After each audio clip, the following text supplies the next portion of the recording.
you. All right, thank you, Delano. Now on Bounce, we're talking about another tough topic with our financial expert tonight, Rhondale Haywood, back to help you understand the impact a divorce could have on your finances. He's an investment advisor and VP at PNC Wealth Management. Welcome back. Good to be here. Yeah, let's dive right in, because how do you start this conversation with your clients? Oh, my goodness. Forget it. I am still broken up by Brangelina. It is a really tough topic. Nobody saw that coming.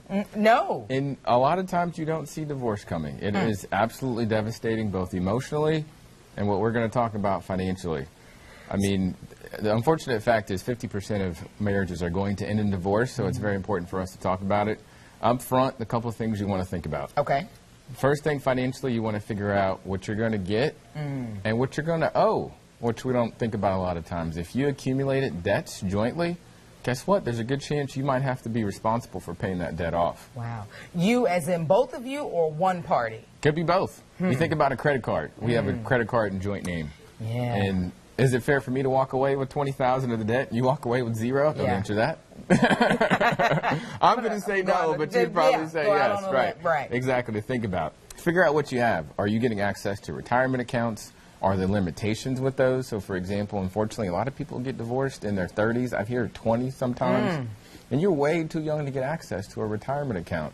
You got to think about what physical assets you're responsible for. Are you going to get the furniture? Are you going to get the house? There's so many different things to think about up front.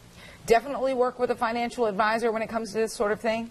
I would say, so a couple of things. One, typically speaking, a couple is going to have the same financial advisor. Okay. You got to think about how comfortable you are with continuing you need to get your own. to work with that person. Okay. Yeah, find somebody else you're more comfortable with. Insurance is something else I think about. If you're on your spouse's insurance and you get a divorce, you're going to have to find your own health insurance. That's a big deal. The nice thing is you can still get access, if you're married for 10 years or more, typically speaking, to half of the greater Social Security benefit. So that's still out there. One other thing I tell folks all the time they don't think about is you got to check your credit. Because the other person could have damage. They could have done some negative things. You also could have been reliant on that person to get credit. So, for example, you go down to the car dealership. Is it the husband that's always signing? And that 800 is gone. That 800 is gone. And you left with your 400, and you can't average them out. You just hurt my feelings. You went all the way down. It's 400? 600. Okay. Let's do 600. Okay. For people in that situation, That's right. I'm just saying I feel for you. Let's talk about some of the tax issues related to divorce.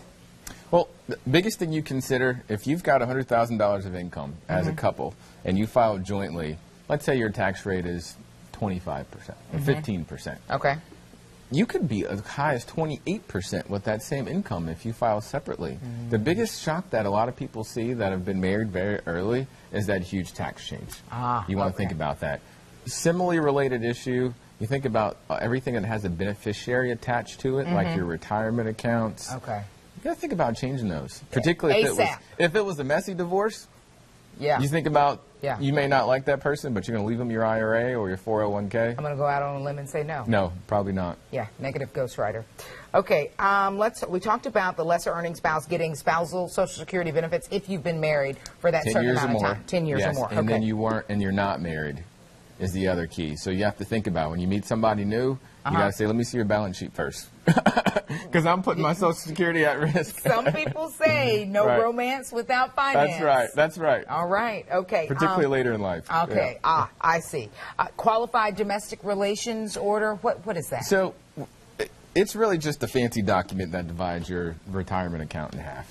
You want to make sure that's in place because it actually takes away the taxability of it. So, for example, if you don't have proper documentation, it could be considered a distribution, which you don't want because the tax man will come and take a big chunk of that retirement account. So if you guys had a joint IRA or something like that, you're saying you need this in place. Well, you wouldn't have a joint IRA, but if you had an IRA, and let's say that we got divorced, my half, I want to continue to be tax deferred. And so in order to do that, I've got to have the proper documentation in place, as opposed to you just taking it out and giving it to me putting it in my checking account. Okay, and then that you get taxed on. Yes. A lot. You don't want that. That's bad. We talked about the beneficiaries thing after divorce, too. You want to really tie right into that, power of attorney. Again, you think about worst case scenario, you had a messy divorce, and now your ex has power of attorney. You got to change that ASAP. If you really want me to scare you, healthcare power of attorney, which basically is that person that decides whether the switch gets stayed left on or the plug gets pulled. Wow. A lot of things to think about. It's cheaper to keep her, as my wife says all the time. He said that.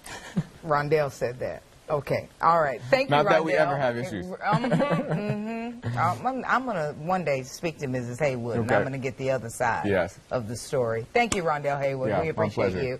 For more information on PNC Wealth Management, you can log on to WBTV.com. Be sure to look in the Web Extra section. It is right there on the homepage, Rhondale. It is always good to see you. It's always good to see you, too. Thank you. Delano. Time to get